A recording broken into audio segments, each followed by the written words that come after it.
જે આપનો પરિચય ને આજે ડીએસપી ઓફિસ આજે શા માટે શું કહેશો? મારું નામ દિનેશભાઈ હીરાભાઈ મકવાણા, ખેરડા, સામાજિક આગેવાન. હવે અમારા ભત્રીજા નામે જય પાટીલ દિનસા નર્સિંગ કોલેજમાં અભ્યાસ કરતા હતા. એમને માનસિક ત્રાસ અને અસહ્ય પીડા આપવાથી એમણે સુસાઇડ કરેલ છે.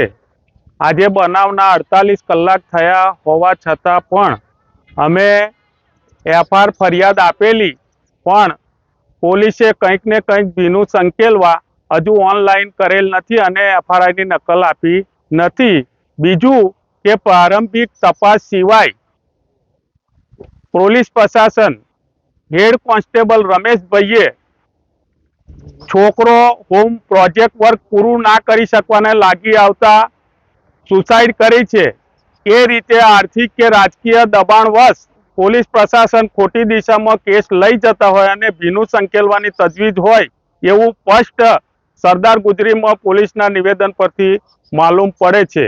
અને અમને જે આ કોન્સ્ટેબલને સસ્પેન્ડ કરે, આરોપીઓની ધરપકડ કરે અને બીજું કે અનુસૂચિત જાતિના હોય અને સામેવાળે પક્ષે રાજકીય અને સુવર્ણ પક્ષ હોય તો હજુ પણ આઝાદીના 77 વર્ષ પછી પણ આ જાતિવાદ માનસિકતા પ્રશાસનમાં હોય પણ એવું પણ દેખાય છે.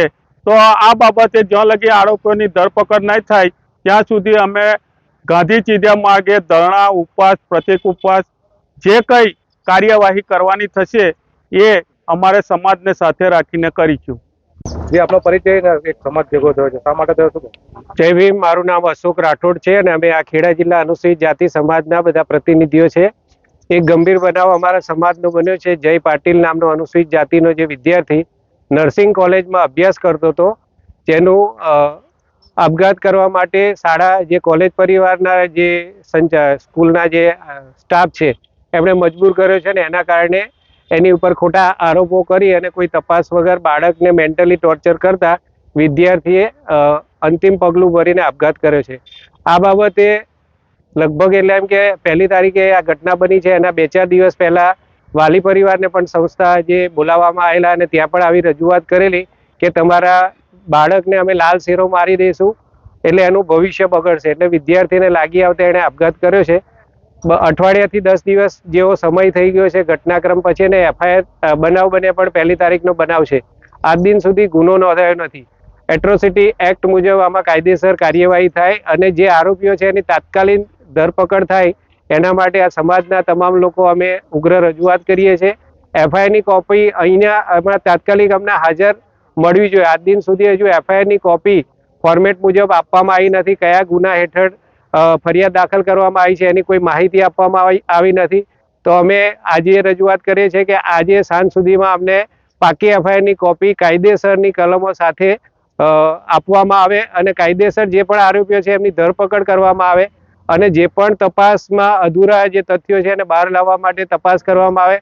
પુરાવા અમારી પાસે પણ છે. જ્યાં જ્યાં જરૂર પડે ત્યાં સમાજ આ બનાવમાં ઘટનામાં સાથે છીએ અને યોગ્ય તપાસ કરવામાં આવે.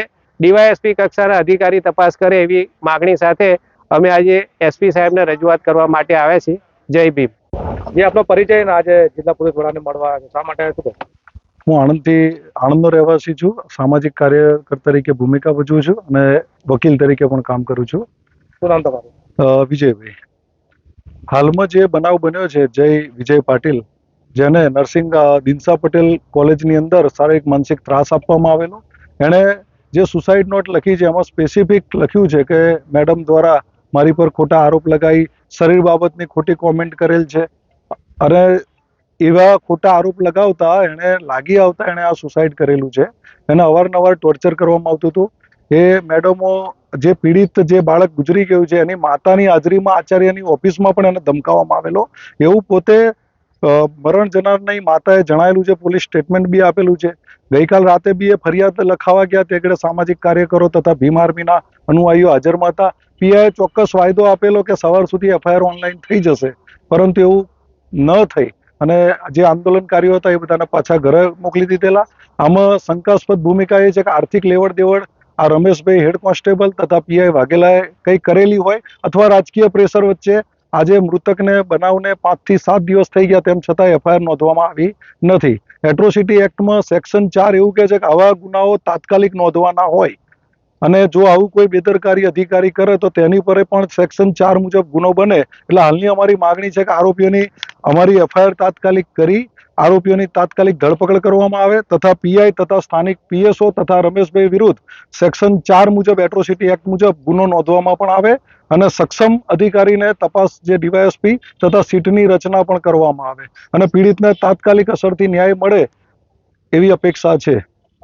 જે આપનો પરિચય અને અત્યારે આવેદનપત્ર અપાયા શા માટે? ભીમ આર્મી ગુજરાત પ્રદેશ સંગઠન મંત્રી વિનોદ વનકર. અમને 2 દિવસ પહેલા માહિતી મળી હતી કે જય પાટીલ નામના યુવાને આત્મહત્યા કરી, પણ જ્યારે અમને જાણકારી મળી કે દિનસા નર્સિંગ કોલેજના જે સ્ટાફ છે, સ્ટાફના લોકોએ હેરાન કરતા આ યુવાને આત્મહત્યા કરી. તેને પોતાની અંતિમ ચિઠ્ઠીમાં સ્પષ્ટ શબ્દોમાં લખ્યું છે કે મેડમ શ્રી હેરાન કરે એ ટાઈમે સ્પષ્ટ શબ્દોમાં લખ્યું. તેમ છતાં પણ હજુ સુધી આ પોલીસના અધિકારીઓએ પોતાની કાર્યવાહી જે કરી આગળ નથી કરી. જેમ સાહેબે કીધું કે એમની પર પણ કાયદેસરની કાર્યવાહી થઈ જોઈએ. જે અધિકારીઓએ આની ખોટ કરી છે, જે અધિકારીઓની ડિલે કરી છે કામની અંદર, જે રાજનેતાઓ હશે, જે ચમચાગીરી હશે, જેના ઈશારે કરતા હશે, એ તમામ અધિકારીઓની ઉપર કાયદેસર કાર્યવાહી થાય એવી અમારી માંગણી છે. કારણ કે આ કોઈના મૃત્યુનો પણ જનાજો મનાજો આ લોકો સાચવ્યો નથી. આટલી મોટી ઘટના બની હોય અને હજુ આ પોલીસના કર્મચારીઓ રાહ જોતા હોય કે કોઈ અમે સામાજિક દબાણ પ્રેશર આવે, કોઈ અમારી આંદોલન કરે તો અમે કેસ કરે. અમે વારંવાર કહી રહ્યા છે કે જે યુજીસી નો મામલો છે, જે અત્યારે આખા દેશમાં યુજીસી નો મામલો જે ઉઠ્યો છે, યુજીસી નો મામલો છે કે આ દેશના દલિત શોષિત વંચિત પીડિતના બાળકો આગળ ન વધે અને એ લોકોને ક્યાંક ને હારાન કરી અને એમની કારકિર્દી ખતમ કરવાનો કાસો છે. આ કાસો અમે સહન નહીં કરે, આ હુમલાઓ અમે સહન નહીં કરે અને આ આરોપી તો છે જ, પણ એની સાથે જે પોલીસ કર્મચારી છે એની પર પણ કાયદેસરની માંગણી થાય, કઠોર સજા થાય, એ લોકો સસ્પેન્ડ અને ડિસમિસ થવા જોઈએ એવી અમારી માંગણી સાથે આજે અમે આવેદનપત્ર આપવા માટે આવ્યા છે. My school is one such future-ready school where I understand each and every concept taught in the class and don't rote learn, where teachers don't just use books and blackboard to teach but use new ways of teaching and learning like audiovisual learning, activity-based learning and group activities which enhances my conceptual understanding. My school also teaches coding, which is an important 21st century skill. Not just that, I get an opportunity to showcase my skill on a national platform. And with all this, I acquire important skills that make me future ready and confident. Would you also like to know where is my future ready school? Visit now and see for yourself.